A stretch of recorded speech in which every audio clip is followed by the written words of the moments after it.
ನಾವು ನಾದ ಧ್ಯಾನದಲ್ಲಿ ಭಾಗಿಗಳಾಗ್ತಾ ಇದ್ವು. ಅದು ಅತ್ಯಂತ ಖುಷಿಯನ್ನ ತಂತು.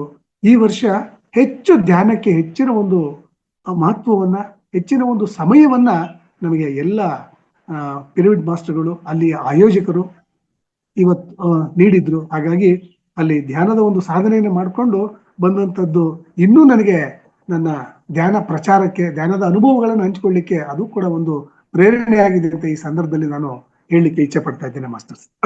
ಅಲ್ಲಿ ಧ್ಯಾನ ದೀಪ ಎಂಬತಕ್ಕಂತ ಒಂದು ಹಾಡನ್ನು ಕೂಡ ರಚನೆ ಮಾಡಿದ್ದೆ.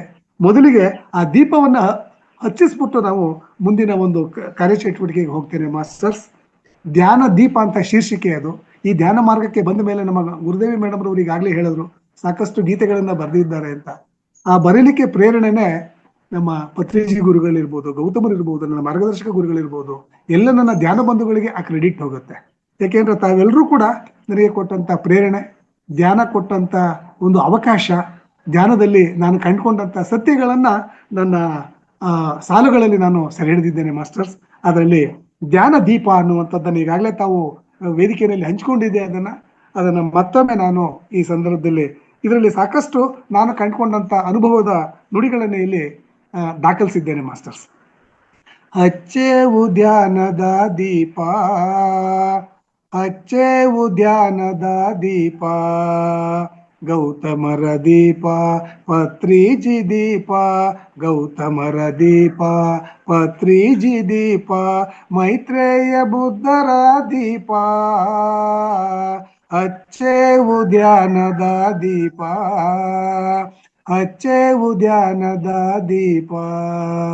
ಈ ಧ್ಯಾನದ ದೀಪವನ್ನ ನಾನು ನನ್ನೊಳಗೆ ಹತ್ತಿಸ್ತಕ್ಕಂಥ ಪ್ರಯತ್ನವನ್ನ ಮಾಡಿದ್ದೇನೆ ಮಾಸ್ಟರ್ಸ್. ಮನಗಳಲ್ಲಿ, ಮನೆ ಮನೆಗಳಲ್ಲಿ, ಮನಗಳಲ್ಲಿ, ಮನೆ ಮನೆಗಳಲ್ಲಿ, ದಶ ದಿಕ್ಕುಗಳಲ್ಲಿ ಹಚ್ಚೇವು ಧ್ಯಾನದ ದೀಪ, ಹಚ್ಚೇವು ಧ್ಯಾನದ ದೀಪ. ಬಾಳಿಗೆ ಬೆಳಕನ್ನು ನೀಡುವ ದೀಪ, ಸುಜ್ಞಾನವನ್ನು ಬೀರುವ ದೀಪ, ಅಜ್ಞಾನವನ್ನು ಅಳಿಸುವ ದೀಪ, ಅಂತರಂಗ ಕದವ ತೆರೆಸುವ ದೀಪ, ಹಚ್ಚೇವು ಧ್ಯಾನದ ದೀಪ.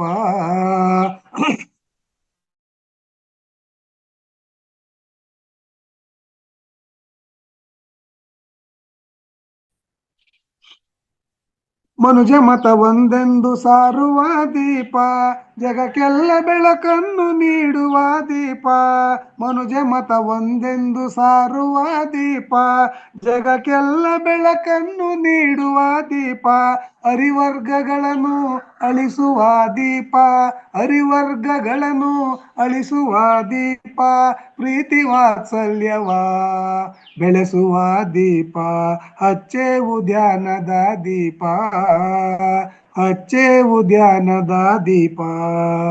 ದಾಸರು ಶರಣರು ಬೆಳಗಿದ ದೀಪ, ಕವಿ ಪುಂಗವರು ಹಚ್ಚಿದ ದೀಪ, ಸಾಧು ಸಂತರ ಅನುಭವದ ದೀಪ, ಜಗಜ್ಯೋತಿಯಾದ ಧ್ಯಾನದ ದೀಪ, ಜಗಜ್ಯೋತಿಯಾದ ಧ್ಯಾನದ ದೀಪ, ಹಚ್ಚೇವು ಧ್ಯಾನದ ದೀಪ, ಹಚ್ಚೇವು ಧ್ಯಾನದ ದೀಪ. ಬುದ್ಧರು ನಾವೆಂದು ಸಾರುವ ದೀಪ, ಏಕತ್ವ ಸಾಧನೆಯ ಮೂಲವಿ ದೀಪ, ಅಹಿಂಸಾ ಮಾರ್ಗವ ಬೋಧಿಸುವ ದೀಪ, ವಿಶ್ವಪಥ ಮನುಜ ಮತ ಒಂದೆಂಬ ದೀಪ, ವಿಶ್ವಪಥ ಮನುಜ ಮತ ಒಂದೆಂಬ ದೀಪ, ಹಚ್ಚೇವು ಧ್ಯಾನದ ದೀಪ, ಹಚ್ಚೇವು ಧ್ಯಾನದ ದೀಪ. ಗೌತಮರ ದೀಪ ಪತ್ರಿಜಿ ದೀಪ, ಮೈತ್ರೇಯ ಬುದ್ಧರ ದೀಪ, ಹಚ್ಚೇವು ಧ್ಯಾನದ ದೀಪ. ಮನಗಳಲ್ಲಿ, ಮನೆ ಮನೆಗಳಲ್ಲಿ, ದಶ ದಿಕ್ಕುಗಳಲ್ಲಿ ಹಚ್ಚೇವು ಧ್ಯಾನದ ದೀಪ, ಹಚ್ಚೇವು ಹೊಸಯುಗದ ಆಧ್ಯಾತ್ಮ ದೀಪ, ಹಚ್ಚೇವು ಹೊಸಯುಗದ ಆಧ್ಯಾತ್ಮ ದೀಪ, ಹಚ್ಚೇವು ಹೊಸಯುಗದ ಆಧ್ಯಾತ್ಮ ದೀಪ. ಹೀಗೆ ಹೊಸಯುಗದ ಆಧ್ಯಾತ್ಮ ದೀಪವನ್ನ ನನ್ನಲ್ಲಿ ಈ ನನ್ನ ಧ್ಯಾನ ಮಾರ್ಗ ಇವತ್ತು ಹತ್ಸಿದೆ. ಆ ಧ್ಯಾನದ ದೀಪ ನನ್ನಲ್ಲಿ ಬೆಳಗ್ತಾ ಇದೆ ಅಂತ ಹೇಳಲಿಕ್ಕೆ ನನಗೆ ಖುಷಿ ಆಗುತ್ತೆ ಮಾಸ್ಟರ್ಸ್. ಇದರಲ್ಲಿ ವಿಶೇಷವಾಗಿ ನಾನು ಇದುವರೆಗೆ ಈ ಮಾರ್ಗಕ್ಕೆ ಬಂದ ನಂತರ ಸಾಕಷ್ಟು ಅಂಶಗಳನ್ನ ನಾನು ಕಳ್ಕೊಂಡಿದ್ದೇನೆ. ಇಲ್ಲಿ ಪಡೆದುಕೊಳ್ಳೋದಕ್ಕಿಂತ ಹೆಚ್ಚಾಗಿ ನಾನು ಕಳ್ಕೊಂಡಿದ್ದೇನೆ ಅಂತ ಹೇಳಕ್ಕೆ ಮೊದಲಿಗೆ ನಾನು ಇಚ್ಛೆ ಪಡ್ತೇನೆ. ಏನೇನು ಕಳ್ಕೊಂಡಿದ್ದೀನಿ ಅಂತ ಹೇಳಿದ್ರೆ, ನನ್ನಲ್ಲಿ ಇದ್ದಂತ ಅಜ್ಞಾನವನ್ನು ಕಳ್ಕೊಂಡಿದ್ದೇನೆ. ತುಂಬಾ ಸಂತೋಷ ಆಗತ್ತೆ. ನನ್ನಲ್ಲಿ ಇದ್ದಂತ ಏನು ಬೇಡದೇ ಇದ್ದಂತ ಆಲೋಚನೆಗಳಿತ್ತು, ಆ ಆಲೋಚನೆಗಳೆಲ್ಲವನ್ನು ಕೂಡ ಇವತ್ತು ನಾನು ನನ್ನ ಧ್ಯಾನದಿಂದ ಮುಕ್ತನಾಗಿದ್ದೇನೆ, ಆಲೋಚನಾ ಮುಕ್ತನಾಗಿದ್ದೇನೆ. ಹಾಗಾಗಿ ಇನ್ನು ಅರಿವರ್ಗಗಳನ್ನ ಅಳಿಸುವ ದೀಪ ಅಂತ ನಾನು ಅದಕ್ಕೆ ಬರೆದೆ. ಅರಿಷಡ್ ವರ್ಗಗಳು, ಕಾಮ, ಕ್ರೋಧ, ಲೋಭ, ಮದ, ಮೋಹ, ಮಾತ್ಸರ್ಯ, ಇವೆಲ್ಲವನ್ನ ನಾನು ಸಂಪೂರ್ಣವಾಗಿ ಬಿಟ್ಟಿದ್ದೇನೆ ಅನ್ನುವಂಥದ್ದಲ್ಲ, ಅವುಗಳಿಂದ ಮುಕ್ತನಾಗ್ತಾ ಬರ್ತಾ ಇದ್ದೇನೆ. ಅದನ್ನ ಬಿಡೋದಕ್ಕಿಂತನೂ ಕೂಡ ಧ್ಯಾನ, ನಾನು ಹೆಚ್ಚು ಈ ಮಾರ್ಗದಲ್ಲಿ ನನ್ನನ್ನು ನಾನು ತೊಡಗಿಸ್ಕೊಂಡಾಗ ಬಾಹ್ಯ ಪ್ರಪಂಚದಿಂದ ಸ್ವಲ್ಪ ಹಾಗೇನೆ ಸಡಿಲ ಆಗ್ತಾ ಇದ್ದೇನೆ. ಇವತ್ತು ಹೆಚ್ಚು ಸಡಿಲತೆಯನ್ನ ಹೊಂದಿದ್ದೇನೆ. ಇವತ್ತು ಅಂತರ್ ಪ್ರಪಂಚ ಅನ್ನುವಂಥದ್ದು ಕೂಡ ಒಂದಿದೆ. ಬಾಹ್ಯ ಪ್ರಪಂಚದಲ್ಲಿ ಕೇವಲ ವ್ಯವಹಾರ ಇದೆ ಅಷ್ಟೇ. ಆದರೆ ಅಂತರ್ ಪ್ರಪಂಚದಲ್ಲಿ ನನ್ನದೇ ಆದಂತ ಒಂದು ಲೋಕ ಇದೆ. ನಾನಿದ್ದೇನೆ. ನನ್ನನ್ನ ನಾನು ಕಂಡ್ಕೊಳ್ತಕ್ಕಂತ ಏಕೈಕ ಮಾರ್ಗ ಅಂತ ಹೇಳಿದ್ರೆ ಅದು ನನ್ನ ಧ್ಯಾನ ಮಾರ್ಗ. ಅದೇ ಗೌತಮ ಬುದ್ಧರು ಹೇಳಿದಂಥದ್ದು, ಅಪ್ಪೋ ದೀಪೋ ಭವ. ನಿನ್ನ ಬೆಳಕನ್ನ ನೀನೇ ಕಂಡುಕೊಳ್ತಕ್ಕಂಥದ್ದು. ಬೇರೆ ಯಾರೂ ಬಂದು ನನ್ನನ್ನು ಉದ್ಧಾರ ಮಾಡೋದಿಲ್ಲ. ನನ್ನ ಜ್ಯೋತಿಯನ್ನ ನಾನೇ ಬೆಳಗಿಸ್ಕೋಬೇಕು. ನಾನೇ ಜ್ಯೋತಿಯನ್ನ ಬೆಳಗಿಸ್ಕೊಳ್ತಕ್ಕಂಥ ಒಂದು ಕೆಲಸ, ದೀಪವನ್ನು ಹಚ್ಚಿಸುವ ಕೆಲಸ ಸುಲಭವಲ್ಲ. ಅಷ್ಟು ಸುಲಭವಾದದ್ದು ಅಲ್ಲ ಅದು. ಹೇಳ್ಬೋದು ನಾವು ಸಂಜೆಯ ವೇಳೆಯಲ್ಲಿ ಅಥವಾ ಬೆಳಗಿನ ವೇಳೆಯಲ್ಲಿ ದೀಪವನ್ನ ಎಲ್ಲರ ಮನೆಗಳಲ್ಲಿ ಸಾಮಾನ್ಯವಾಗಿ ಸಂಜೆಯ ಸಮಯದಲ್ಲೇನೆ ಹೋಗಪ್ಪ ದೇವರ ಒಂದು ಗರ್ಭಗುಡಿನಲ್ಲಿ ದೀಪವನ್ನು ಹೊತ್ತಿಸು ಅಂತ ಹೇಳ್ತಾರೆ. ಹಿರಿಯರು ಕೂಡ ಹೇಳ್ತಾ ಬರ್ತಾ ಇದ್ರು. ಇವತ್ತು ಕೂಡ ಅದು ನಡೀತಾ ಇದೆ ಆ ಕೈಂಕರ್ಯ. ಆ ದೀಪವನ್ನು ಹೊತ್ತಿಸ್ಬೇಕಾದ್ರೆ ಅದರದೇ ಆದಂತ ಒಂದು ಪ್ರಾಸೆಸ್ ಇದೆ. ಏನು, ಅದಕ್ಕೆ ಹತ್ತಿಯನ್ನ ತೆಗೆದುಕೊಳ್ಬೇಕು, ಹತ್ತಿಯನ್ನ ಹಿಂಜಬೇಕು, ಹತ್ತಿಯನ್ನ ಚೆನ್ನಾಗಿ ಒಸಿಬೇಕು, ಆಮೇಲೆ ಬತ್ತಿಯನ್ನ ಮಾಡ್ಕೋಬೇಕು, ಆ ದೀಪವನ್ನ ಚೆನ್ನಾಗಿ ಶುಭ್ರ ಮಾಡಬೇಕು, ಹಾಗೇನೆ ಅದಕ್ಕೆ ಎಣ್ಣೆಯನ್ನ ಬಿಡಬೇಕು, ಬತ್ತಿಯನ್ನ ಹಾಕ್ಬೇಕು.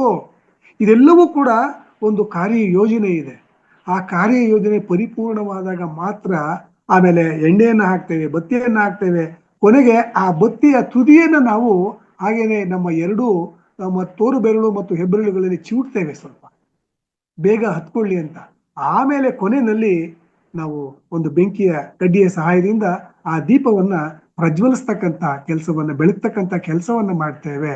ಹೇಗೆ ಒಂದು ದೀಪವನ್ನು ಬೆಳಗುವ ಕೆಲಸ ತನ್ನದೇ ಆದಂತ ಒಂದು ಪ್ರಾಸೆಸ್ ಅನ್ನ ಹೊಂದಿದೆ. It has its own process ಅಂತ ನಾವು ಹೇಳ್ತೇವೆ. ಅದರದ್ದೇ ಆದಂತ ಒಂದು ಕಾರ್ಯಸೂಚಿ ಇದೆ. ಹಾಗೇನೆ ಧ್ಯಾನಕ್ಕೂ ಕೂಡ ಅಷ್ಟೇನೆ ನಾನು ನನ್ನದೇ ಆದಂತ ಒಂದು ಕಾರ್ಯಸೂಚಿಯನ್ನ ಇವತ್ತು ಅಳವಡಿಸ್ಕೊಂಡಿದ್ದೇನೆ. ಅದರಲ್ಲಿ ಮೊದಲನೇದಾಗಿ ಸ್ಥಿರವಾದಂತ ಸುಖವಾದಂತ ಆಸನ, ಆನಾಪಾನ ಸತಿ ಧ್ಯಾನ ನಮಗೆ ಗೌತಮ ಬುದ್ಧರು ಕೊಟ್ಟಿರ್ತಕ್ಕಂಥ ಏಕೈಕ ದಿವ್ಯ ವರ ಅಂತ ನಾನು ಭಾವಿಸ್ಕೊಂಡಿದ್ದೇನೆ. ಪತ್ರಿಜಿ ಗುರುಗಳು ಅದನ್ನ ವ್ಯಾಪಕತೆಯನ್ನ, ಅದನ್ನ ಎಲ್ಲ ಹೇಗೆ ಜಗತ್ತಿಗೆ ಸೂರ್ಯ ಬೆಳಕನ್ನ ಕೊಡ್ತಾನೆಯೋ ಹಾಗೆ ಪತ್ರಿಜಿ ಗುರುಗಳು ಧ್ಯಾನದ ಬೆಳಕನ್ನ ಕೊಟ್ಬಿಟ್ರು. 2600 ವರ್ಷಗಳ ಹಿಂದೆ ಗೌತಮರು ತೋರಿಸಿದಂತ ಮಾರ್ಗವನ್ನ, ಆನಾಪಾನ ಸತಿ ಮಾರ್ಗವನ್ನ ಎಲ್ಲ ಕಡೆನಲ್ಲೂ ಕೂಡ ನಾನು ಕೂಡ ಸಾಮಾನ್ಯ ವ್ಯಕ್ತಿಯು ಕೂಡ ಅದನ್ನ ಅನುಸರಿಸಿ ಅಳವಡಿಸ್ಕೊಂಡು ಆಚರಣೆಗೆ ತರೋದ್ರ ಮೂಲಕ ನನ್ನನ್ನ ನಾನು ಅರ್ಥಕೊಳ್ತಕ್ಕಂಥ, ಅಂತರ್ ಪ್ರಪಂಚದಲ್ಲಿ ಲೀನವಾಗ್ತಕ್ಕಂಥ ನನ್ನ ಆಂತರಿಕ ಯಾನವನ್ನ ನಾನು ಪ್ರಾರಂಭ ಮಾಡಿದ್ದೇನೆ ಇವತ್ತು ಮಾಸ್ಟರ್ಸ್. ಆ ಆಂತರಿಕ ಯಾನದಿಂದ ನಮ್ಮ ಗುರುದೇವಿ ಮೇಡಮ್ ಅವರು ಹೇಳಿದಾಗೆ ನನಗೆ ಬರೀತಕ್ಕಂಥ ಶಕ್ತಿ ಇವತ್ತು ನನ್ನಲ್ಲಿ ಒಂದಿಷ್ಟೆಲ್ಲೋ ಅದಕ್ಕೆ ಜ್ಯೋತಿಯ ಒಂದು ಸ್ವರೂಪವನ್ನು ಪಡ್ಕೊಳ್ತಾ ಇದೆ. ಹಾಗಾಗಿ ಆ ಶಕ್ತಿಯನ್ನ ಕೊಟ್ಟಂತದ್ದು ನಮ್ಮ ಧ್ಯಾನದ ವೇದಿಕೆ ಅಂತ ನಾನು ಎಲ್ಲ ಕಡೆ ಕಡಾಖಂಡಿತವಾಗಿಯೂ ಕೂಡ ಬಹಳ ಖುಷಿಯಿಂದ ಹಂಚ್ಕೊಳ್ತೇನೆ ಈ ವಿಚಾರಗಳನ್ನ. ಇದರಲ್ಲಿ ಬಹಳಷ್ಟು ನಮ್ಮ ಸರ್ವಜ್ಞರು ಒಂದು ಕಡೆ ಹೇಳ್ತಾರೆ ಒಂದು ಮಾತನ್ನ, ಸಿರಿಯ ಸಂಸಾರವನ್ನು ಸ್ಥಿರವೆಂದು ನಂಬುದಿರು. ನಾವೆಲ್ಲರೂ ಕೂಡ, ನಾವೆಲ್ಲರೂ ಅನ್ನೋದಕ್ಕಿಂತ ನಾನು ವಿಶೇಷವಾಗಿ ನಾನು ಎಲ್ಲರನ್ನೂ ಕುರಿತು ಮಾತಾಡ್ಲಿಕ್ಕೆ ಇಚ್ಛೆ ಪಡುವುದಿಲ್ಲ. ಯಾಕೆಂದ್ರೆ ಜಗತ್ತಿನಲ್ಲಿ ಇಡೀ ಜಗತ್ತಿನಲ್ಲಿದೆ ಏನಾದ್ರೂ ಬದಲಾವಣೆ ತರ್ತಕ್ಕಂಥ ಅವಕಾಶ ಇದ್ರೆ ಅದು ನಾನು ಮಾತ್ರ.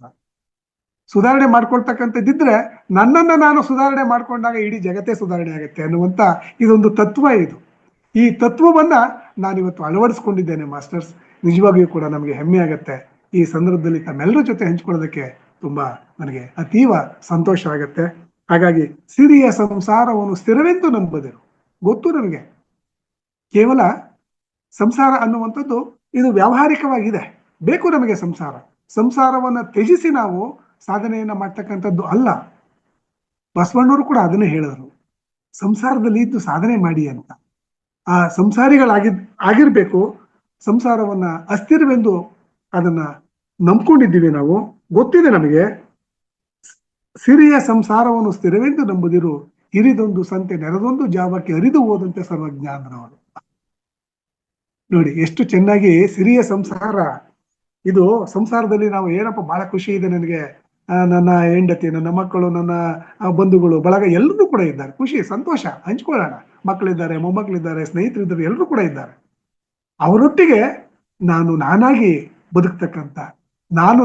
ಬದುಕ್ತಕ್ಕಂಥ ನನ್ನದೇ ಆದಂತ ಅಂತರ್ ಪ್ರಪಂಚದಲ್ಲಿ ನಾನು ಒಬ್ಬ ಧ್ಯಾನವನ್ನ ಮಾಡ್ತಾ ಅವ್ರಿಗೂ ಕೂಡ ಧ್ಯಾನದ ಅನುಭವಗಳನ್ನ ಕಲಿಸ್ಕೊಟ್ಟಾಗ ಇಡೀ ಜಗತ್ತೇ ಧ್ಯಾನಮಯವಾಗತ್ತೆ. ಪತ್ರಿಜಿ ಗುರುಗಳ ಕನಸು ನನ್ಸಾಗತ್ತೆ ಅನ್ನುವಂಥದ್ದು. ಹಾಗಾಗಿ ಇರಿದೊಂದು ಸಂತೆ ನೆರೆದೊಂದು ಜಾವಕ್ಕೆ ಒಂದು ಸಂತೆ. ನಮ್ಮೂರಿನಲ್ಲಿ ಒಂದು ಸಂತೆ ನಡೆಯುತ್ತೆ, ನಿಮ್ಮೂರುಗಳಲ್ಲೂ ಎಲ್ಲ ಊರುಗಳಲ್ಲೂ ನಡೆಯುತ್ತೆ. ಸಾಮಾನ್ಯವಾಗಿ ದೊಡ್ಡ ದೊಡ್ಡ ಊರುಗಳಲ್ಲಿ ನಡೆಯುತ್ತೆ.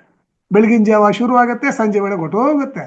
ಸಂಸಾರನು ಕೂಡ ಹಾಗೆ ಅನ್ನುವಂಥ ನೀರ ಮೇಲನಗುಳ್ಳೆ ನಿಜವಲ್ಲ ಹರಿಯೇ ಅಂತ ಹೇಳಿದ್ರು ನಮ್ಮ ಶರಣರು. ಎಷ್ಟು ಚೆನ್ನಾಗಿದೆ, ಅದ್ಭುತವಾಗಿದೆ. 3 ದಿನದ ಬಾಳು ಒಂದ್ ಕಡೆ ಇವು ಚನ್ನವೀರ ಕಣಿಯವರು ಹೇಳ್ತಾರೆ, ಮಾತು ನಾವು ಆಡ್ತಕ್ಕಂಥ ಮಾತು ಹೇಗಿರ್ಬೇಕು ಅಂತ. ಇದರಲ್ಲಿ ಈ ನನ್ನ ಕ್ಷೇತ್ರಕ್ಕೆ ಬಂದ ಮೇಲೆ, ಧ್ಯಾನಕ್ಕೆ ಬಂದ ಮೇಲೆ ನನ್ನ ವಾಕ್ ಕ್ಷೇತ್ರ ಇವತ್ತು ಪರಿಶುದ್ಧವಾಗಿದೆ. ಅದಕ್ಕೆ ಕಾರಣ ಧ್ಯಾನ, ನನ್ನ ಧ್ಯಾನ. ನೋಡಿ, ನನ್ನ ಧ್ಯಾನ ಅದು ಹೇಗೆ ಅಂತ ಹೇಳಿದ್ರೆ, ಇದುವರೆಗೂ ಬೇಡವಾದಂತ ಮಾತುಗಳು ಬರ್ತಾ ಇತ್ತು, ಬೇಕಾದಷ್ಟು ಸಾರಿ ವಿಶ್ಲೇಷಣೆ ಮಾಡ್ತಾ ಇದ್ದೆ. ಯಾಕೆಂದ್ರೆ ಎಲ್ಲೋ ಒಂದ್ ಕಡೆ ಪೇಪರ್ ಅನ್ನ ಓದ್ತಕ್ಕಂಥ ಸಂದರ್ಭದಲ್ಲಿ 4-6 ಜನ ಇರ್ತಾ ಇದ್ರು. ಅಲ್ಲಿ ಪೇಪರ್ ಅನ್ನು ಓದೋದು ಅಷ್ಟೇ ಅಲ್ಲ, ವಿಶ್ಲೇಷಣೆ ಮಾಡ್ತಾ ಇದ್ರು. ಅವ್ರು ಹಾಗೆ ಇವ್ರು ಹೀಗೆ ಅನ್ನುವಂಥದ್ದು. ಈ ಮಾರ್ಗಕ್ಕೆ ಬಂದ ನಂತರ ನನಗನ್ಸಿದೆ, ಇದುವರೆಗೆ ನಾನು ಮಾಡಿದಂಥದ್ದು ನನ್ನ ಶಕ್ತಿಯನ್ನ ಅಪವ್ಯಯ ಮಾಡ್ಕೊಂಡಿದ್ದೇನೆ. ಮಾತನಾಡ್ತಕ್ಕಂಥದ್ದಕ್ಕೂ ಕೂಡ ಹೆಚ್ಚಿನ ಒಂದು ಶಕ್ತಿ ಬೇಕಾಗತ್ತೆ. ಅನಗತ್ಯವಾಗಿ ನಾನು ನನ್ನ ಶಕ್ತಿಯನ್ನ ಅಪವ್ಯಯ ಮಾಡ್ಕೊಂಡಿದ್ದೇನೆ. ಪವಿತ್ರವಾದಂತ ಆ ಪ್ರಾಣಶಕ್ತಿ ಇರ್ಬೋದು, ಜ್ಞಾನಶಕ್ತಿ ಇರ್ಬೋದು, ನಮ್ಮ ಕಾಸ್ಮಿಕ್ ಪವರ್ ಇರ್ಬೋದು, ಇದೆಲ್ಲವನ್ನ ನಾನು ನನ್ನ ಧ್ಯಾನಕ್ಕೆ ಬಳಸ್ಕೊಂಡಿದ್ದೆ, ಅಂತರ್ ಪ್ರಪಂಚಕ್ಕೆ ಬಳಸ್ಕೊಂಡಿದ್ದೆ. ಆದ್ರೆ ಇನ್ನೂ ಕೂಡ ಅಂತರ್ಮುಖಿ ಆಗ್ತಾ ಇದ್ದೆ. ನಮ್ಮ ಗುರುಗಳು ಮೊನ್ನೆ ಹೇಳ್ತಾ ಇದ್ರು ಪಿರಮಿಡ್ ವ್ಯಾಲಿಗೆ ಬಂದಾಗ ಮೇಡಮ್, ಅದನ್ನ ಅಂತರ್ಮುಖಿ ಸದಾ ಸುಖಿ ಅನ್ನುವಂಥದ್ದನ್ನು ಕೂಡ ಅವರು ಜ್ಞಾಪಕ ಮಾಡಿದ್ರು ನಮಗೆ. ಇದನ್ನು ನಾವು ನಮ್ಮ ವೇದಿಕೆಯಲ್ಲೂ ಕೂಡ ಕಂಡುಕೊಂಡಿದ್ದೇವೆ. ನಾನಿವತ್ತು ಅಂತರ್ಮುಖಿಯಾಗಿದ್ದೇನೆ, ಸದಾ ಸುಖಿಯಾಗಿದ್ದೇನೆ. ಸರ್ ಹಾಗಾದ್ರೆ ಸಂಸಾರವನ್ನು ಬಿಟ್ಬಿಟ್ಟಿದ್ದೀರಾ ಸರ್ ಅನ್ನುವಂಥದ್ದು ಬರುತ್ತೆ ಪ್ರಶ್ನೆ. ಇಲ್ಲ, ಸಂಸಾರದಲ್ಲಿ ಇಟ್ಕೊಂಡು ಎಲ್ಲರ ಜೊತೆನಲ್ಲಿ ಹೊಂದಾಣಿಕೆಯನ್ನ ಮಾಡಿಕೊಂಡು ಇದು ಅವಶ್ಯ ಮಾಡ್ಕೊಳ್ಳೇಬೇಕಾಗ್ತದೆ. ಕೆಲವು ಸಾರಿ ಕಿವಿ ಇದ್ರೂ ಕೂಡ ಹಾಗೇನೆ ನಾವು ಕಿವುಡರಾಗ್ಬೇಕಾಗ್ತದೆ, ಬಾಯಿದ್ರೂ ಕೂಡ ಮೂಕರಾಗ್ಬೇಕಾಗ್ತದೆ.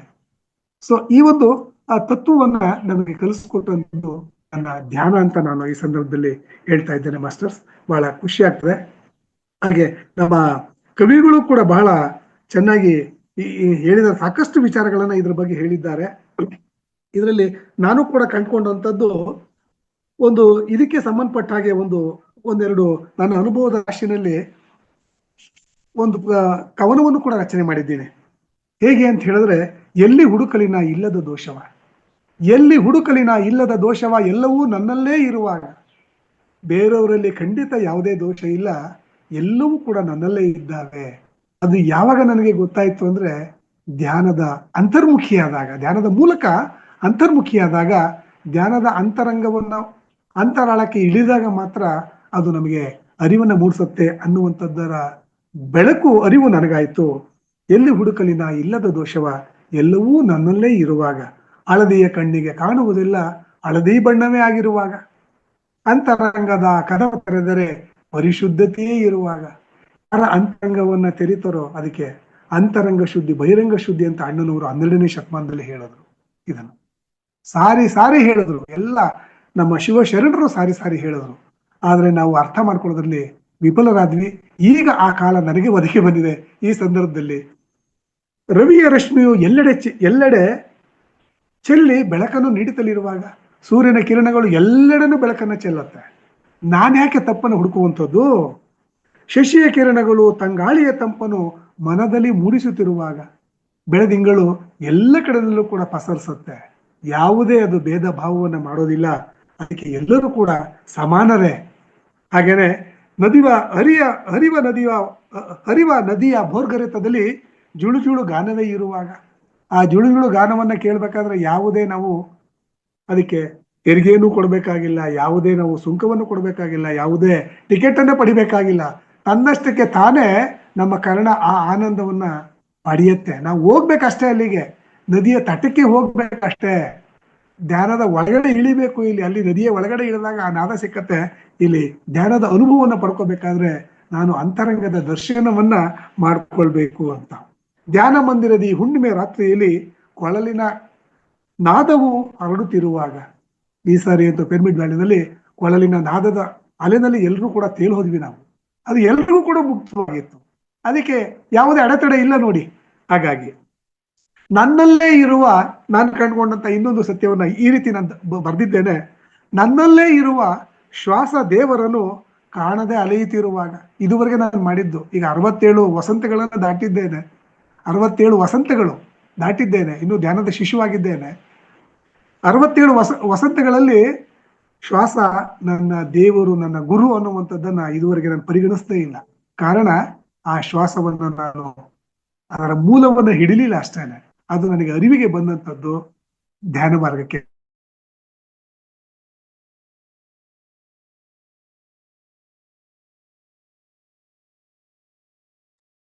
ಸರ್ ಸ್ಟ್ರಕ್ ಆಯ್ತೇನು?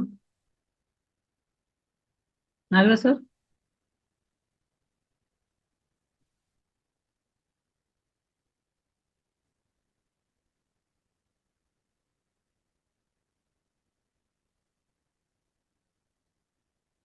ನಾಗರಾಜ್ ಸರ್,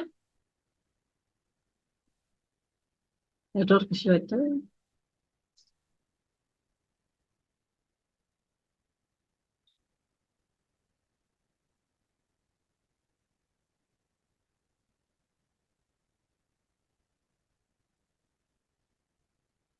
ಹಾ ಸರ್, ಕಂಟಿನ್ಯೂ ಸರ್. ಆಫ್ ಆಗಿದೆ ನಿಮ್ದು, ಮಾಡ್ಕೊಳ್ಳಿ. ಒಂದು ನಿಮಿಷ ಸರ್ ಕೊಡ್ತೀನಿ.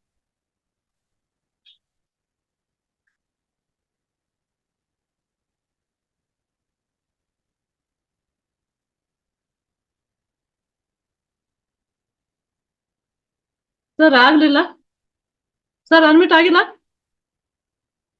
ಆಗಿದೆ ಮೇಡಮ್, ಆಗಿದೆ. ಕೇಳಿಸ್ತಾ ಇದೆಯಲ್ಲ? ಹಾ ಎಸ್ ಸರ್, ಏನೋ ಸ್ವಲ್ಪ ನೆಟ್ವರ್ಕ್ ಇಶ್ಯೂ ಆಯ್ತು. ನೆಟ್ವರ್ಕ್ ಇಶ್ಯೂ ಆಯ್ತು ಮೇಡಮ್, ಕ್ಷಮೆ ಇರಲಿ ದಯವಿಟ್ಟು.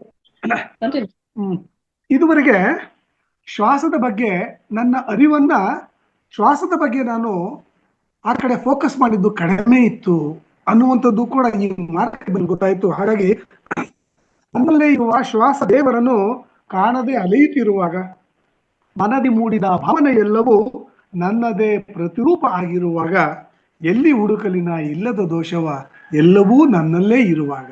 ಇವಾಗ ಬೇರೆ ಯಾರನ್ನೂ ಕೂಡ ನಾವು ಹೊಣೆಗಾರಿಕೆ ಮಾಡ್ತಕ್ಕಂಥ, ಬೇರೆ ಬೆಟ್ಟನ್ನ ತೋರಿಸುವಂತ ಕಡಿಮೆ ಆಗೋಯ್ತು, ನಿಂತು ಹೋಯ್ತು.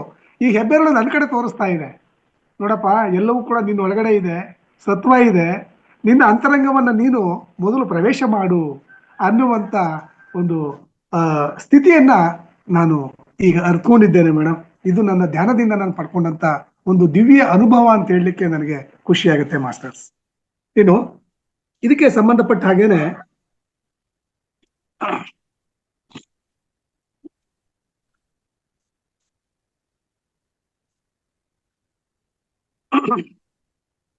ಇದು ಶ್ವಾಸ ಎಂಬತಕ್ಕಂಥದ್ದನ್ನ ಒಂದು ದಿವ್ಯ ನಾಮ ಅಂತ ಅಂದ್ಬಿಟ್ಟು ನಾನು ದಾಖಲಿಸಿದ್ದೇನೆ. ಭವ ಬಂಧನಗಳನ್ನ ಕಳಚುವ ನಾಮ ಯಾವುದಾದ್ರೂ ಇದ್ರೆ ಪರಿಶುದ್ಧವಾದಂತ ಒಂದು ನಾಮ ಅದು ಶ್ವಾಸನಾಮ ಅನ್ನುವಂಥದ್ದು. ನನಗೆ ಅನುಭವಗಳನ್ನ ನೀಡ್ತಕ್ಕಂಥದ್ದೇ ನನ್ನ ಶ್ವಾಸನಾಮ.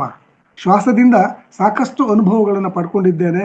ಯಾವಾಗ ಸ್ಥಿರವಾದ ಸುಖವಾದ ಆಸನವನ್ನ ನನ್ನ ದೇಹಕ್ಕೆ ಒದಗಿಸ್ಕೊಂಡೆ, ಪ್ರಾರಂಭದಲ್ಲಿ ನನಗೆ ಸ್ವಲ್ಪ ಕಷ್ಟ ಆಯ್ತು ಧ್ಯಾನವನ್ನ ಮಾಡ್ತಕ್ಕಂಥದ್ದು. ಇದು ಇರ್ತಕ್ಕಂಥ ರಿಯಾಲಿಟಿಯನ್ನು ಯಾವತ್ತೂ ಒಪ್ಕೋಬೇಕು. ಅಕ್ಸೆಪ್ಟ್ ದ ರಿಯಾಲಿಟಿ ಫಸ್ಟ್ ಅಂತ. Accept the reality. ಏನು ಮೊದಲನೇ ರಿಯಾಲಿಟಿ, ನನಗೆ ಪ್ರಾರಂಭದಲ್ಲಿ ಕೇವಲ ಆಲೋಚನೆಗಳೇ ಬರ್ತಾ ಇದ್ವು, ಸ್ಥಿರವಾಗಿ ಕುಳಿತುಕೊಳ್ಳಿಕ್ಕೆ ಆಗ್ತಾ ಇರಲಿಲ್ಲ. ಅದಕ್ಕೆ ಕಾರಣವಾದ್ರೂ ಇಷ್ಟೇನೆ, ಇನ್ನು ಕೂಡ ನಾವು ಆ ಒಂದು ಸ್ಥಿತಿಯನ್ನ, ಆ ಒಂದು ಏನು ಭೌತಿಕ ಶರೀರವನ್ನ ಶ್ವಾಸದ ಕಡೆ ಸಂಪೂರ್ಣವಾಗಿ ನಾನು ಕೇಂದ್ರೀಕರಿಸಲಿಕ್ಕೆ ಆಗ್ತಾ ಇರಲಿಲ್ಲ. ಉಚ್ಛ್ವಾಸ ಮತ್ತು ನಿಶ್ವಾಸ ಕ್ರಿಯೆಗಳನ್ನ ಗಮನಿಸುವುದು ಅಷ್ಟು ಸುಲಭವಾದಂತ ಮಾತಲ್ಲ.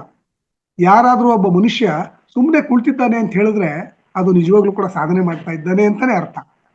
ಹಾಗಾಗಿ ನೋಡಿ, ವಾಲ್ಮೀಕಿಯನ್ನು ಬರೆದಂತ ರಾಮಾಯಣ ಬರೆದಂತ ವಾಲ್ಮೀಕಿ ಮಹರ್ಷಿಗಳು ಮೊದಲು ಅವರು ಎಲ್ಲರನ್ನೂ ಕೂಡ ವಧೆ ಮಾಡ್ತಕ್ಕಂಥ ರತ್ನಾಕರ ಆಗಿದ್ರು. ಯಾವಾಗ ನಾರದರ ಒಂದು ದಿವ್ಯ ದೃಷ್ಟಿ ಅವ್ರ ಮೇಲೆ ಬೀಳ್ತೋ ಅವರನ್ನ ಕಾಡಿನಲ್ಲಿ ಕೂರಿಸಿದ್ರು. ಕಾಡಿನಲ್ಲಿ ಕೂರಿಸಿ ಮರಗಳನ್ನ ತೋರಿಸಿದ್ರು. ಮರ ಅನ್ನೋದಕ್ಕೂ ಅವ್ರಿಗೆ ನಾಲ್ಗೆ ಹೊರಡ್ತಾ ಇರಲಿಲ್ಲ. ಮರವನ್ನ ತೋರಿಸಿ ಏನಪ್ಪಾ ಅದು ಮರ ಮರ ಮರ, ಬರೀ ಮರದ ಅದರ ಹೆಸರನ್ನ ಹೇಳು ಹೇಳು ಹೇಳು ಅಂತ ಪ್ರಾಕ್ಟೀಸ್ ಆಯ್ತು. ಕೂತ್ಕೊಂಡ್ರು ಅವರು. ಹಾಗೆ ಕುಳಿತು ಕುಳಿತು ಕುಳಿತು ಕುಳಿತು ಸಾಧನೆ ಮಾಡಿದ್ರು. ಕೊನೆಗೆ ಅವರ ಮೇಲೆ ಆ ಹುತ್ತನು ಕೂಡ ಬೆಳ್ಕೊಂಡಂಥದ್ದನ್ನು ನಾವೆಲ್ಲರೂ ಕೂಡ ಈಗಾಗಲೇ ಅರ್ತ್ಕೊಂಡಿದ್ದೇವೆ. ಅಂದ್ರೆ ಸಾಧನೆ ಮಾಡಿದ್ರು ಅವರು. ಸಾಧನೆಗೆ ಬೇಕಾದಂಥದ್ದು ಸ್ಥಿರವಾದ ಸುಖವಾದ ಆಸನ ಅನ್ನುವಂಥದ್ದು ಕೂಡ ನನ್ನ ಅರಿವಿಗೆ ಬಂತು. ಇವತ್ತು ನಾವೆಲ್ಲೇ ಕೂತ್ಕೊಳ್ಳಿ ತತ್ಕ್ಷಣದಲ್ಲಿ ಇವತ್ತು ಆ ಒಂದು ಸ್ಥಿತಿಯನ್ನ ತಲುಪ್ತಾ ಇದ್ದೇವೆ. ಕೇವಲ 2-3 ನಿಮಿಷಗಳಲ್ಲಿ ನಮ್ಮ ಆಲೋಚನೆಗಳನ್ನ ಬರೆದು ಮಾಡ್ಕೊಳ್ತಕ್ಕಂಥ ಸಾಮರ್ಥ್ಯ, ಶಕ್ತಿ ಇದೆ ಅಂತ ಅಂದ್ರೆ ಅದು ಧ್ಯಾನಕ್ಕೆ ಮಾತ್ರ. ಯಾವಾಗ ನಮ್ಮ ಶ್ವಾಸವನ್ನ ಹಿಡಿತೇವೆ, ಉಚ್ಛ್ವಾಸ ಮತ್ತು ನಿಶ್ವಾಸ ಕ್ರಿಯೆಗಳನ್ನ ಅಷ್ಟೇ ನಾವು ಗಮನಿಸ್ತಾ ಹೋಗ್ತೇವೆ, ಅನ್ನಷ್ಟಕ್ಕೆ ತಾನೇ ಆಲೋಚನೆಗಳು ದೂರ ಆಗುತ್ತೆ. ಆಮೇಲೆ ನಿಶ್ಶಬ್ದತೆ ಮೂಡುತ್ತೆ. ಇಡೀ ವಾತಾವರಣ ಪ್ರಶಾಂತವಾಗತ್ತೆ. ಹೊರಗಡೆ ಗದ್ದೆ ಮನಸ್ಸಿನ ಸ್ಥಿತಿ, ಮನಸ್ಸಲ್ಲಿ ಗದ್ದೆ ಇಲ್ಲದೆ ಹೋದ್ರೆ ಸಾಕು. ನನ್ನ ಮನಸ್ಸು ಪರಿಶುದ್ಧವಾಗಿ ಹೇಳಿದ್ರೆ ನಾನು ಕೆಲವು ಅನುಭವಗಳನ್ನ ಪಡ್ಕೊಳ್ಳಿಕ್ಕೆ, ಅಂತರ್ಮುಖಿ ಆಗ್ಲಿಕ್ಕೆ ಸಾಧ್ಯ ಆಗತ್ತೆ. ಆಸನ ಇವತ್ತು ಜೊತೆಗೆ ಇನ್ನವನ್ನ ಹೆಚ್ಚು ಅನುಭವಕ್ಕೆ ಪಡ್ಕೊಳ್ತಾ ಇದ್ದೇನೆ. ಮೌನಂ ಕಲಹೇನ ನಾಸ್ತಿಹಿ ಅನ್ನುವಂಥದ್ದು ಕೂಡ ಆ ಶ್ಲೋಕ ನಿಜವಾಗ್ಲೂ ಕೂಡ ಅರ್ಥಗರ್ಭಿತವಾಗಿದೆ. ಮೌನವಾಗಿದ್ಬಿಟ್ರೆ ಯಾರು ಏನು ಮಾಡೋದಿಲ್ಲ. ಯಾರು ಎಷ್ಟೇನ ನಮ್ಮನ್ನ ತೀಕ್ಷ್ಣವಾಗಿ ನುಡಿದ್ರು ಕೂಡ ನಾವು ರೆಸ್ಪಾಂಡ್ ಮಾಡೋದೇ ಇಲ್ಲ. ಇವತ್ತು ನೋ ಜಡ್ಜ್ಮೆಂಟ್ ಅನ್ನುವಂಥದ್ದಾಗಿದೆ, ನೋ ಅನಾಲಿಸಿಸ್ ಅನ್ನುವಂಥದ್ದು, ಯಾವುದೇ ವಿಶ್ಲೇಷಣೆ ಇಲ್ಲ. ಯಾರ ಬಗ್ಗೆನೂ ಕೂಡ ನನಗೆ ಎಲ್ಲರೂ ಕೂಡ ಚೆನ್ನಾಗೆ ಕಾಣ್ತಾ ಇದ್ದಾರೆ. ಈಗ ಗುರುದೇವಿಯವರ ಒಂದು ದರ್ಶನ ಆಯ್ತು. ಹಾಗೆ ನಮ್ಮ ಎಲ್ಲ ಮಾಸ್ಟರ್ಸ್ ಅನ್ನ ಇಲ್ಲಿ ನೋಡ್ತಾ ಇದ್ದೇನೆ. ಬಹಳಷ್ಟು ಮಾಸ್ಟರ್ಸು ಧ್ಯಾನ ಹಬ್ಬದ ಈ ಸಾರಿ ಇದರಲ್ಲಿ ಪಿರಮಿಡ್ ವ್ಯಾಲಿನಲ್ಲಿ ಈ ಸಾರಿ ಮೊನ್ನೆ ಹೋದಂತ ಸಂದರ್ಭದಲ್ಲಿ ಝೂಮ್ ನಲ್ಲಿ ಇರ್ತಕ್ಕಂಥ ಮಾಸ್ಟರ್ಸ್ ಕೂಡ ಸಾಕಷ್ಟು ಮಂದಿ ಬಂದಿದ್ರು. ನಮ್ಮ ಝೂಮ್ ನಲ್ಲಿ ಇರ್ತಕ್ಕಂಥ ಮಾಸ್ಟರ್ಸು ಎಲ್ಲರೂ ಕೂಡ ನಾವು ಪರಸ್ಪರ ವಿಚಾರವನ್ನು ವಿನಿಮಯ ಮಾಡ್ಕೊಳ್ತಾ ಇದ್ವಿ. ಯೂಟ್ಯೂಬ್ ನಲ್ಲಿ ಇರ್ತಕ್ಕಂಥ ಧ್ಯಾನ ಮಿತ್ರರು ನೇರವಾಗಿ, ಸರ್ ನಾಗರಾಜು ಸರ್ ಯೂಟ್ಯೂಬ್ ನಲ್ಲಿ ನಾವು ಯೂಟ್ಯೂಬ್ ನಲ್ಲಿ ಜಾಯಿನ್ ಆಗ್ತೀವಿ ಸರ್, ನಿಮ್ಮ ಹೆಸರನ್ನ, ನಮ್ಮ ಸಿದ್ದಪ್ಪನವ್ರ ಹೆಸರನ್ನ, ರಾಮ. ಹಾಗಾಗಿ ನಾನು ಇವತ್ತು ಆ ಪಿರಮಿಡ್ ವ್ಯಾಲಿನಲ್ಲಿ ಯೂಟ್ಯೂಬ್ ನಲ್ಲಿ ಇರ್ತಕ್ಕಂಥ ಎಲ್ಲ ಧ್ಯಾನ ಮಿತ್ರರು ಅವರೇ ಬಂದು ಮಾತಾಡಿಸ್ತಾ ಇದ್ರು.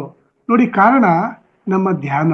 ಅದಕ್ಕೆ ನಾವು ಈ ಮಾರ್ಗದಲ್ಲಿ ಇರೋದ್ರಿಂದ ನಾವು ಅವರಿಗೆ ನೇರವಾಗಿ ಮುಖತಃ ಪರಿಚಯ ಇಲ್ಲ. ಆದರೆ ಯೂಟ್ಯೂಬ್ನಲ್ಲಿ ನಮ್ಮ ವಿಚಾರಗಳನ್ನ ಅವರು ಕೇಳಿಸ್ಕೊಳ್ತಾ ಇರ್ತಾರೆ, ಬಂದು ಮಾತಾಡ್ತಾ ಇದ್ರು, ಧ್ಯಾನದ ಅನುಭವಗಳನ್ನ ಶೇರ್ ಮಾಡ್ತಾ ಇದ್ರು. ಬಹಳಷ್ಟು ಜನರನ್ನ ನಾನು ಗಮನಿಸಿ ನನಗೆ ತುಂಬಾ ಖುಷಿ ಆಯ್ತು ಮೇಡಮ್. ನಿಜವಾಗ್ಲೂ ಕೂಡ ಇದೊಂದು ಅತ್ಯುತ್ತಮವಾದಂತ ಧ್ಯಾನದ ಎಕ್ಸ್ಪೀರಿಯನ್ಸ್ ಆಯ್ತು. ಇವತ್ತು ನನ್ನ ಧ್ಯಾನ ಮಿತ್ರರು ಕರ್ನಾಟಕದ ಯಾವುದೇ ಭಾಗಕ್ಕೆ ಹೋದ್ರು ಮಾತಾಡಿಸ್ತಾರಲ್ಲ, ಅದು ನಿಜವಾಗ್ಲೂ ಕೂಡ ಅತ್ಯುತ್ತಮವಾದಂತ ಒಂದು ದೊಡ್ಡ ಅನುಭವವನ್ನ ತಂದ್ಕೊಡ್ತಾ ಇದೆ. ಈ ಮಾರ್ಗದಲ್ಲಿ ಇನ್ನೂ ಕೂಡ ಸಾಧನೆ ಮಾಡಬೇಕು ಅನ್ನುವಂತ ಪ್ರೇರಣೆ ಆಗ್ತಾ ಇದೆ ನಮಗೆ. ಹಾಗಾಗಿ ಈ ಆನಾಪಾನ ಸತಿ, ಇವತ್ತು ನಾವು ಈ ಆನಾಪಾನ ಸತಿ ಮಾರ್ಗದಲ್ಲಿ ಇರುವಂಥದ್ದೇ ನಮಗೆ ಇದಕ್ಕೆ ಪ್ರಮುಖವಾದಂತ ಕಾರಣ. ಮತ್ತೆ ಈ ಮಾರ್ಗದಿಂದ ನಾನು ನೆಮ್ಮದಿಯನ್ನ ಪಡ್ಕೊಂಡಿದ್ದೇನೆ. ಧ್ಯಾನದಿಂದ ನನ್ನ ದುಃಖವನ್ನ ತೊಲಗಿಸ್ತಕ್ಕಂಥ ಯಾವುದಾದ್ರೂ ಒಂದು ಮಾರ್ಗ ಇದೆ ಅಂದ್ರೆ ಅದು ಆನಾಪಾನ ಸತಿ ಮಾರ್ಗ ಮಾತ್ರ ಅನ್ನುವಂಥದ್ದನ್ನು ನಾನು ಕಂಡುಕೊಂಡಿದ್ದೇನೆ. ಆಮೇಲೆ ಬಾಳಿನಲ್ಲಿ ಸದ್ಗುರುವಿನ ಕೃಪೆ ಬಹಳ ಮುಖ್ಯ. ಸದ್ಗುರುಗಳು ಅಂದ್ರೆ ಬೇರೆ ಯಾರೂ ಅಲ್ಲ, ನನ್ನಲ್ಲೇ ಒಬ್ಬ ಗುರು ಇದ್ದಾನೆ, ಅದೇ ಶ್ವಾಸ ಗುರು ಅನ್ನುವಂಥದ್ದನ್ನ ಕಂಡುಕೊಂಡಿದ್ದೀನಿ ನಾನು. ಇದು ದಿವ್ಯ ಪ್ರಭೆ ನನ್ನಲ್ಲಿ ಇದೆ, ಬೆಳಕಿದೆ. ಆ ಬುದ್ಧರ ಬೆಳಕು, ಬುದ್ಧತ್ವ ಇದೆ. ಬುದ್ಧತ್ವದ ಕಡೆಗೆ ನನ್ನ ಧ್ಯಾನ ಮಾರ್ಗ ಅನ್ನುವಂಥದ್ದು ಕೊಂಡೊಯ್ತಾ ಇದೆ. ಇವತ್ತು ನಮ್ಮ ದೇಶವನ್ನ ವಿಶ್ವಗುರು ಅಂತ ಕರೀತಾರೆ. ಆ ವಿಶ್ವಗುರು ಆಗ್ಲಿಕ್ಕೆ ಕಾರಣ ಏನಪ್ಪಾ ಅಂದ್ರೆ ಭಾರತದಲ್ಲಿ ಇರ್ತಕ್ಕಂಥ ಧ್ಯಾನದ ಸದ್ಗುರುಗಳು, ಧ್ಯಾನವನ್ನ ಪ್ರಬೋಧನೆ ಮಾಡಿದಂತ ಸದ್ಗುರುಗಳು ವಿಶ್ವದ ಅಧಿಪತಿಯಾದಂತ ಜ್ಞಾನದ ಜ್ಯೋತಿಯನ್ನ ಎಲ್ಲ ಕಡೆ, ಇಡೀ ವಿಶ್ವದಾದ್ಯಂತ ಜ್ಞಾನವನ್ನ ಹರಡಲಿಕ್ಕೆ ಧ್ಯಾನದ ಮೂಲಕ ಸಾಧ್ಯ ಆಯಿತು. ಹಾಗಾಗಿ ನನ್ನ ಗಮನವನ್ನ ಬದಲಾಯಿಸ್ತಕ್ಕಂಥದ್ದು ಇವತ್ತು ಮುಖ್ಯ. ನನ್ನ ಗಮನವನ್ನ ಬದಲಾಯಿಸಿದ್ರೆ ನನಗೆ ನಾನೇ ಸಿಗ್ತೇನೆ, ಬೇರೆ ಯಾರು ಸಿಕ್ಕೋದಿಲ್ಲ. ನಿನ್ನ ಗಮನವನ್ನ ಬದಲಾಯಿಸು, ನಿನಗೆ ನೀನೇ ಜ್ಯೋತಿಯಾಗು ಎಂಬತಕ್ಕಂಥ ಇದು ಧ್ಯೇಯ ವಾಕ್ಯವನ್ನ ನಾನು ಕಂಡುಕೊಂಡಿದ್ದೇನೆ. ನನ್ನ ಗಮನವನ್ನ ನಾನು ಬದಲಾಯಿಸ್ಕೊಂಡಿದ್ದೇನೆ, ಹಾಗಾಗಿ ನನ್ನ ಜ್ಯೋತಿಯನ್ನ ನಾನೇ ಕಂಡುಕೊಂಡಿದ್ದೇನೆ. ಹೇಗೆ ನಮ್ಮ ಭಾರತ ಇವತ್ತು ವಿಶ್ವಗುರು ಆಗಿದೆ ಯೋಗದಿಂದ, ಧ್ಯಾನದಿಂದ, ನಾನು ಕೂಡ ಹಾಗೇನೆ ನನ್ನಲ್ಲಿರ್ತಕ್ಕಂಥ ಏನು ಧ್ಯಾನದ ಶಕ್ತಿಯಿಂದ ನನ್ನಲ್ಲಿರ್ತಕ್ಕಂಥ ಜ್ಞಾನದ ಜ್ಯೋತಿಯನ್ನ ಬೆಳಗಿಸ್ಕೊಳ್ಳಿಕ್ಕೆ ಸಾಧ್ಯ ಆಗಿದೆ ಅಂತ ಹೇಳಲಿಕ್ಕೆ ಈ ಒಂದು ವೇದಿಕೆಗೆ ತುಂಬಾ ವೇದಿಕೆಯಲ್ಲಿ ತುಂಬಾ ಖುಷಿ ಆಗ್ತಾ ಇದೆ ಮಾಸ್ಟರ್ಸ್. ಮತ್ತೆ ನಾನು ಇವತ್ತು ಕೂಡ ಉತ್ಸಾಹಿ ಆಗ್ಬೇಕಾದ್ರೆ, ಇಷ್ಟು ಉತ್ಸಾಹ ನನ್ನಲ್ಲಿ, ಉತ್ಸಾಹದ ಚಿಲುಮೆ ಇವತ್ತು ಚೈತನ್ಯ ಸ್ವರೂಪಿ ಆಗ್ಬೇಕಾದ್ರೆ ಒಂದು ಆತ್ಮ ಜ್ಞಾನ ಇದೆ ಅಂತ ಹೇಳೋದಾದ್ರೆ, ನನ್ನಲ್ಲೂ ಕೂಡ ಒಂದು ಪ್ರಭೆ ಇದೆ, ಒಂದು ದಿವ್ಯ ಜ್ಯೋತಿ ಇದೆ ಅಂತ ಹೇಳ್ಬೇಕಾದ್ರೆ ಅದು ನಾನು ಧ್ಯಾನದಿಂದ ಕಂಡುಕೊಂಡಂತ ಒಂದು ಅನುಭವ ಆಗಿದೆ. ಮತ್ತೆ ಕರುಣೆಯನ್ನ ಸಕಲ ಪ್ರಾಣಿಗಳೆಲ್ಲರಲ್ಲೂ ಕೂಡ ಕರುಣೆಯನ್ನ ತೋರಿಸ್ತಕ್ಕಂಥ ಒಂದು ಮನೋಭಾವನೆ ಇವತ್ತು ಬೆಳ್ಕೊಂಡಿದೆ. ಸಾಧನೆ ಮಾಡ್ತಕ್ಕಂಥ ಅದ್ರ ಕಡೆ ಹೆಚ್ಚಿನ ಒಂದು ಫೋಕಸ್ ಅನ್ನ ಮಾಡ್ತಾ ಇದ್ದೇನೆ. ಮತ್ತೆ ದಾನಿ ಆಗ್ತಕ್ಕಂಥ ಒಂದು ಅವಕಾಶ ನನ್ನದಾಗ್ತಾ ಇದೆ. ಮಿತವ್ಯಯಿ ಆಗ್ಬೇಕು, ಯಾವುದ್ರಲ್ಲಿ ಮಾತಿನಲ್ಲಿ ಹೆಚ್ಚು ಮಾತನ್ನ ಕಡಿಮೆ ಮಾಡ್ಕೊಂಡಿದ್ದೇನೆ, ಮಿತವ್ಯಯಿ ಆಗಿದ್ದೇನೆ. ಮತ್ತೆ ವಿಧೇಯತೆ ಇದೆ, ವಿನಯತೆಯನ್ನ ರೂಢಿಸ್ಕೊಂಡಿದ್ದೇನೆ. ಸೇವೆ ಮಾಡ್ತಕ್ಕಂಥ ಭಾಗ್ಯ ನನ್ನದಾಗಿದೆ. ಯಾಕೆಂದ್ರೆ ನಾನು ಹೇಗೆ ಧ್ಯಾನದಿಂದ ಒಂದು ಅನುಭವಗಳನ್ನ ಪಡ್ಕೊಂಡಿದ್ದೇನೆ, ನನ್ನ ಒಂದು ಇದು ಕೇವಲ ಯಾವುದೇ ಇಂಥ ಒಂದು ರೋಗ ಇತ್ತು ನನಗೆ ಅದನ್ನ ನಿವಾರಣೆ ಮಾಡ್ಕೊಳ್ತಕ್ಕಂಥದ್ದಲ್ಲ ಉದ್ದೇಶ. ನನ್ನನ್ನು ನಾನು ಅರ್ಥಕೊಂಡಿದ್ದೇನೆ, ನನ್ನನ್ನು ನಾನು ಕಂಡುಕೊಳ್ತಕ್ಕಂಥ ಪ್ರಯತ್ನ ಅದು ಧ್ಯಾನದಿಂದ. ಹಾಗೇನೆ ಪ್ರತಿಯೊಬ್ಬರು ಕೂಡ ಧ್ಯಾನಿಗಳಾದಾಗ ಅವರನ್ನ ಅವರು ಅರ್ಥಕೊಳ್ತಾರೆ. ಅವರಲ್ಲಿ ಇರ್ತಕ್ಕಂಥ ಏನಾದ್ರೂ ಒಂದಷ್ಟು ಲೋಪದೋಷಗಳಿದ್ರೆ ಅದನ್ನ ತಿದ್ಕೊಳ್ಳೋದಕ್ಕೆ ಸಾಧ್ಯ ಆಗತ್ತೆ. ಹಾಗಾಗಿ ನಾನು ಧ್ಯಾನದ ಒಂದು ಪ್ರಚಾರವನ್ನು ಕೂಡ ಮಾಡ್ತಾ ಇದ್ದೇನೆ. ಇವತ್ತು ನಾನು ಭಾಗ್ಯವಂತನಾಗಿದ್ದೇನೆ, ನಿಜವಾಗ್ಲೂ ಕೂಡ ನಾನು ಶ್ರೀಮಂತ, ಹೃದಯ ಶ್ರೀಮಂತಿಕೆಯನ್ನು ಬೆಳೆಸ್ಕೊಂಡಿದ್ದೇನೆ ಅಂತ ಹೇಳಿದ್ರೆ ಅದು ನನ್ನ ಧ್ಯಾನದಿಂದ. ಹಾಗಾಗಿ ಅದರ ಬಗ್ಗೆನೇ ನಾನು ಒಂದೆರಡು ಸಾಲುಗಳನ್ನು ಕೂಡ ದಾಖಲು ಮಾಡಿದ್ದೇನೆ. ಬಡವ ಮತ್ತು ಸಿರಿವಂತ ಅನ್ನುವಂಥದ್ದು, ಅದನ್ನ ಈಗ ತಮ್ಮ ಮುಂದೆ ನಾನು ವಾಚನವನ್ನು ಕೂಡ ಮಾಡ್ತೇನೆ. ಬಡವ ಶ್ರೀಮಂತ ಹೇಗೆ ನಾನಾಗಿದ್ದೇನೆ ಅನ್ನೋದಕ್ಕೆ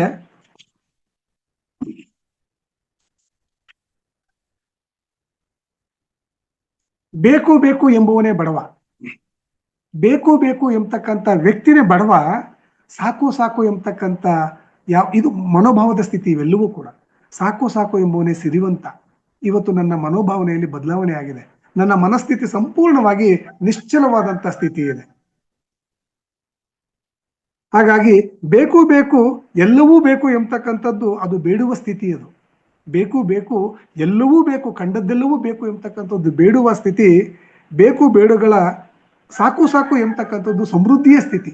ಇವತ್ತು ನಾನು ಸಾಕು ಎಂಬತಕ್ಕಂಥ ಮನೋಭಾವನೆಗೆ ನನ್ನ ಧ್ಯಾನ ಕೊಂಡೊಯ್ದಿದೆ. ನನ್ನನ್ನು ನಿಜವಾದ ಜೀವನ ಸ್ಥಿತಿಯನ್ನು ನಾನು ಅರ್ಥಕೋಬೇಕು ಅನ್ನೋದಾದ್ರೆ ಬೇಕು ಮತ್ತು ಬೇಡಗಳ ನಡುವೆ ಸಮೃದ್ಧ ಸ್ಥಿತಿಯನ್ನು ನಾನು ಕಂಡುಕೊಂಡಿದ್ದೇನೆ. ಬೇಡಿ ಬೇಡಿ ಬಡವನಾಗಬೇಡ, ಕಾಡಿ ಕಾಡಿ ದೈತ್ಯನಾಗಬೇಡ, ಬೇಡುವ ಕಾಡುವ ಪರಿಯ ನೀ ತೊರೆದರೆ ಹಸನಾಗಿ ಬಾಳ್ತಕ್ಕಂಥ, ಖುಷಿಯಿಂದ ಬಾಳ್ತಕ್ಕಂಥ, ಸಮೃದ್ಧಿ ಜೀವನವನ್ನು ನಡೆಸ್ತಕ್ಕಂಥ ಆನಂದ ವಿಹಾರಿಯಾಗಿ ಇವತ್ತು ನಾನು ಏನಾದ್ರೂ ಕೂಡ ಬದುಕ್ತಾ ಇದ್ದೇನೆ ಅಂತ ಹೇಳಿದ್ರೆ ಅದು ನನ್ನ ಧ್ಯಾನದಿಂದ ಮಾಸ್ಟರ್ಸ್. ಆಮೇಲೆ ಸಾಕು ಸಾಕು ಎಂಬತಕ್ಕಂಥ ಭಾವದಿಂದ ಜೀವಿಸುವ ಮನವೇ ಇದು ನನ್ನ ಸಮೃದ್ಧಿಯ ಜೀವನ ಆಗತ್ತೆ. ಸುಖ ಸಂತೋಷ ನೆಮ್ಮದಿ ನನ್ನ ಅಂತರಂಗದಲ್ಲೇ ಅಡಗಿದೆ, ಬೇರೆ ಎಲ್ಲೂ ಇಲ್ಲ ಅವು. ಹಾಗಾಗಿ ಇತರರನ್ನ ಕಾಡಬಾರದು, ನನ್ನನ್ನ ನಾನು ಕಾಡ್ಕೋಬೇಕು. ನನ್ನ ಮನಸ್ಸಿನಲ್ಲಿರ್ತಕ್ಕಂಥ ಏನು ಒಂದಷ್ಟು ಅಜ್ಞಾನ ಇದೆ, ಅಜ್ಞಾನಕ್ಕೆ ನಾನು ಕಾಡಬೇಕು. ನೀನು ಹೋಗಪ್ಪ ಹೊರಗಡೆ ಅಂತ ಅಂದ್ಬಿಟ್ಟು ಸುಜ್ಞಾನವನ್ನ ನಾನು ಮೂಡಿಸ್ಕೋಬೇಕು. ಅಂತರಂಗದ ಕದವನ್ನ, ನನ್ನ ಕದವನ್ನ ನಾನೇ ತೆರೆದು ನೋಡ್ಕೋಬೇಕು. ನನ್ನ ಕದವನ್ನ ಯಾರು ತೆರೆಯಲಾರರು. ನಿನ್ನ ಅರಿವು ನಿನಗಾದೀತು, ನೀನೇ ಎಂಬ ಭಾವ ದೃಢವಾದೀತು. ನೀನೇ ಎಂಬತಕ್ಕಂಥ ಭಾವ, ನಾನೇ ಎಂಬತಕ್ಕಂಥ ಭಾವ ಇವತ್ತು ದೃಢವಾಗಿದೆ. ಹಾಗಾಗಿ ಬೇಕು ಬೇಕು ಎಂಬುದೇ ಬೇಡುವ ಭಾವ, ಸಾಕು ಸಾಕು ಎಂಬುದೇ ಆನಂದದ ಭಾವ. ಈ ಕ್ಷಣದಲ್ಲಿ ಜೀವಿಸು, ನಾಳೆಗಾಗಿ ಬದುಕಬೇಡ. ಈ ಸಮಯ ನನ್ನದಾಗಿದೆ. ಈ ಸಮಯದೊಂದಿಗೆ ನಾನು ಜೀವಿಸ್ತಕ್ಕಂಥ ಒಂದು ಕಲೆಯನ್ನ ಇವತ್ತು ನಾನು ಅರ್ತ್ಕೊಂಡಿದ್ದೇನೆ, ಕಂಡ್ಕೊಂಡಿದ್ದೇನೆ ಮಾಸ್ಟರ್ಸ್. ನಿಜವಾಗಿಯೂ ಕೂಡ ನಾನು ನಾನಾಗಿದ್ದೇನೆ ಇವತ್ತು. ಇದುವರೆಗೆ ಏನಾಗ್ತಾ ಇತ್ತು ಹಾಗಾದ್ರೆ? ಇದುವರೆಗೆ ಸ್ವಲ್ಪ ಇವೆಲ್ಲವೂ ಕೂಡ ಮೇಳೈಸ್ಕೊಂಡ್ಬಿಟ್ಟಿದ್ದು ಎಲ್ಲ ನಾನು ನನ್ನದು ಎಂಬತಕ್ಕಂಥ ಭಾವ ಇತ್ತು. ಇವತ್ತು ನಾನು ನಮ್ದು ಎಂಬತಕ್ಕಂಥ ಭಾವ ಹೋಗಿ ಈ ಕ್ಷಣದಲ್ಲಿ ಜೀವಿಸ್ತಕ್ಕಂಥ ಪ್ರತಿ ಕ್ಷಣವೂ ಕೂಡ ಅತ್ಯಂತ ಅಮೂಲ್ಯವಾದಂಥ ಕ್ಷಣಗಳು. ಸಮಯದೊಂದಿಗೆ ಜೀವನ ಮಾಡ್ತಕ್ಕಂಥದ್ದು, ನನ್ನ ನೆರೆಹೊರೆಯನ್ನ ನಾನು ಹೇಗೆ ಜೀವನ ಮಾಡಬೇಕು ಎಂಬತಕ್ಕಂಥ ಅಪೇಕ್ಷೆ ನನ್ನದಾಗಿದೆಯೋ ಹಾಗೆ ನನ್ನ ನೆರೆಹೊರೆಯವರು ಕೂಡ ಹಾಗೆ ಜೀವಿಸಿದ್ದೇ ಆದ್ರೆ ಇಡೀ ಜಗತ್ತೇ, ಇಡೀ ವಿಶ್ವನೇ ಇವತ್ತೇನು ಒಂದು ಡೋಲಾಯಮಾನವಾದಂತ ಪರಿಸ್ಥಿತಿನಲ್ಲಿ ನಾವೆಲ್ಲರೂ ಕೂಡ ಜೀವನವನ್ನ ಮಾಡ್ತಾ ಇದ್ದೇವೆ, ಕಂಡ್ಕೊಳ್ತಾ ಇದ್ದೇವೆ. ಅದೆಲ್ಲವನ್ನು ಕೂಡ ದೂರೀಕರಿಸಬೇಕಾದ್ರೆ ಧ್ಯಾನದಿಂದ ಮಾತ್ರ ಸಾಧ್ಯ ಅನ್ನುವಂತಕ್ಕಂಥ ಸತ್ಯವನ್ನ ನಾನು ಕಂಡ್ಕೊಂಡಿದ್ದೇನೆ ಮಾಸ್ಟರ್ಸ್. ಮೂಲವಾಗಿ ಇದಕ್ಕೆ ಸಂಪೂರ್ಣವಾಗಿ ಬೇಕಾದಂಥದ್ದು ನನ್ನ ಧ್ಯಾನ ಸ್ಥಿತಿ. ಶ್ವಾಸವನ್ನ ಹಿಡಿದರೆ ಎಲ್ಲವೂ ಕೂಡ ಸಮೃದ್ಧವಾಗಿ ನನ್ನಲ್ಲಿ ಕಾಣ್ಲಿಕ್ಕೆ ಸಾಧ್ಯ ಆಗತ್ತೆ ಅನ್ನುವಂಥದ್ದನ್ನು ನಾನು ಕಂಡ್ಕೊಂಡಿದ್ದೇನೆ ಮಾಸ್ಟರ್ಸ್. ಹಾಗಾಗಿ ಸಂತೃಪ್ತಿಯ ಭಾವ ಇವತ್ತು ನನ್ನಲ್ಲಿ ಮೂಡಿದೆ. ಅದಕ್ಕೆ ತೃಪ್ತಿಯನ್ನ ಆಗಿದ್ದೇನೆ. ತೃಪ್ತನಾಗು ಸಂತೃಪ್ತನಾಗು ಅನ್ನುವಂಥದ್ದು ಹೇಗೆ ಅಂತ ಅಂದ್ರೆ, ತೃಪ್ತಿ ಎಂಬುದು ನನ್ನ ಮನದಲ್ಲೇ ಇರ್ತಕ್ಕಂಥ ಒಂದು ಭಾವನೆ, ಅದಷ್ಟೇನೆ. ನೆಮ್ಮದಿಯ ಭಾವದಿಂದ ತೃಪ್ತನಾಗಿದ್ದೇನೆ, ಆನಂದ ಭಾವದಿಂದ ತೃಪ್ತನಾಗಿದ್ದೇನೆ, ವಿಚಾರ ಮತ್ತೆ ಆಚಾರ ವಿಚಾರಗಳಿಂದ ತೃಪ್ತನಾಗಿದ್ದೇನೆ, ಭಾವಶುದ್ಧಿಯಿಂದ ತೃಪ್ತನಾಗಿದ್ದೇನೆ, ನಡೆ ನುಡಿಯಿಂದ ತೃಪ್ತನಾಗಿದ್ದೇನೆ, ಆಚರಣೆಯಿಂದ ತೃಪ್ತನಾಗಿದ್ದೇನೆ, ಯಾವುದೇ ಚಿಂತೆಯಿಂದ ಮುಕ್ತನಾಗಿದ್ದೇನೆ, ನಿಶ್ಚಿಂತೆಯಿಂದ ಇದ್ದೇನೆ, ದಾನ ಧರ್ಮಗಳಿಂದ ತೃಪ್ತನಾಗಿದ್ದೇನೆ, ಪರೋಪಕಾರದಿಂದ ತೃಪ್ತನಾಗಿದ್ದೇನೆ, ಭೇದ ಭಾವವನ್ನು ದೂರಗೊಳಿಸಿದ್ದೇನೆ, ಆಸೆ ದುರಾಸೆಯನ್ನ ತ್ಯಜಿಸಿದ್ದೇನೆ, ನಾನು ಅರಿತುಕೊಂಡಿದ್ದೇನೆ, ರಾಗದ್ವೇಷದಿಂದ ಮುಕ್ತನಾಗ್ತಕ್ಕಂಥ ಒಂದು ಅವಕಾಶ ನನ್ನದಾಗಿದೆ. ಆನಂದ ಸಾಗರದಲ್ಲಿ ಇವತ್ತು ನಾನು ಆನಂದ ವಿಹಾರಿಯಾಗಿ ಮುಕ್ತಿ ಪಥದಲ್ಲಿ, ಮುಕ್ತಿ ಮಾರ್ಗ ಅನ್ನುವಂಥದ್ದು ದೊಡ್ಡ ಶಬ್ದನೇ ಆಯ್ತು, ಒಂದು ಆಧ್ಯಾತ್ಮಿಕ ಮಾರ್ಗದಲ್ಲಿ ನಿಜವಾದಂತ ಆಧ್ಯಾತ್ಮಿಕ ಜೀವಿಯಾಗಿ ಬುದ್ಧತ್ವದಿಂದ ಬದುಕ್ತಾ ಇದ್ದೇನೆ. ನನ್ನಲ್ಲಿ ಬೆಳಕು ಮೂಡ್ತಾ ಇದೆ. ಬುದ್ಧತ್ವ ಅಂದ್ರೆ ಅದು ಒಂದು ಶಕ್ತಿ, ನನ್ನಲ್ಲೇ ಇರ್ತಕ್ಕಂಥ ಶಕ್ತಿ. ಎಲ್ಲರನ್ನ ಪ್ರೀತಿಯಿಂದ, ವಿಶ್ವಾಸದಿಂದ ಎಲ್ಲರನ್ನ ನಾನು ಕಂಡಾಗ ಮಾತ್ರ ಆ ಬುದ್ಧತ್ವ ನನಗೆ ಪ್ರಾಪ್ತಿಯಾಗುತ್ತೆ ಅಂತಕ್ಕಂಥ ಸತ್ಯವನ್ನ ಕಂಡ್ಕೊಂಡಿದ್ದೇನೆ ಮಾಸ್ಟರ್ಸ್. ಸಾಕಷ್ಟು ವಿಚಾರಗಳನ್ನ ಇನ್ನು ನನಗೆ ಕೊಟ್ಟಂತ ಕಾಲದ ಅವಕಾಶ ಕೂಡ ಮುಗಿತಾ ಬಂತು. ಈಗಾಗಲೇ ಮೇಡಮ್ 45 ನಿಮಿಷ ಅಂತ ಹೇಳಿದ್ರೆ ಬಹುಶಃ ಒಂದು 10 ನಿಮಿಷವನ್ನು ನಾನು ಹೆಚ್ಚಿಗೆ ತೆಗೆದುಕೊಂಡಿದ್ದೇನೆ. ಇನ್ನು ಮುಂದಿನ ದಿವಸದಲ್ಲಿ ಅವಕಾಶ ಸಿಕ್ಕಂತ ಎಸ್ ಮೇಡಮ್.